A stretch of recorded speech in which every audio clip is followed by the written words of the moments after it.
അല്ലെങ്കിൽ നമ്മുടെ എന്തെങ്കിലും ഒരു പ്ലാൻ നടക്കുക. 10-12 സപ്ലി ഉണ്ട്. അല്ല, എനിക്ക് ഈ പ്ലാനൊന്നുമില്ലേ? എനിക്കങ്ങനെ പ്രത്യേകിച്ച് പ്ലാനൊന്നുമില്ല. ഇതുപോലെ ചായയൊക്കെ കുടിച്ച് ഫുഡൊക്കെ കഴിച്ച് അങ്ങനെ നടന്നാൽ മതി. ബെസ്റ്റ്. ഒരു പ്ലാനില്ലാത്ത എൻ്റെ ഇപ്പം തൊട്ട് തുടങ്ങിയത് എൻ്റെ ഓരോ പ്രശ്നങ്ങൾ. ബെസ്റ്റ്. ഞാനും കൂടി ഇല്ലെങ്കിൽ കാണേനോ. നോക്ക് നല്ലൊരു കുട്ടിയല്ലേ. അങ്ങനെ നോക്കല്ല, മെല്ലെ നോക്കും. നീലാമ്പലിൻ ചേലോടെൻ കനവാകുമാറാണവൾ, 100,000 മോഹങ്ങളിൽ മിഴിച്ചിന്നാരാണവൾ,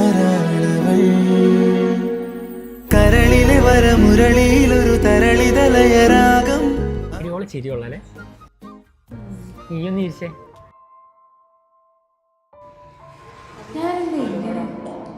ഞാൻ ആഗ്രഹിച്ച പോലെ ആവാനോ ജീവിക്കാനോ പറ്റിയിട്ടില്ല എനിക്ക്.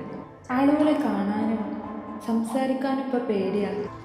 ഒന്ന് മനസ്സ് തുറന്നു ചിരിക്കാൻ പോലും പറ്റാറില്ല.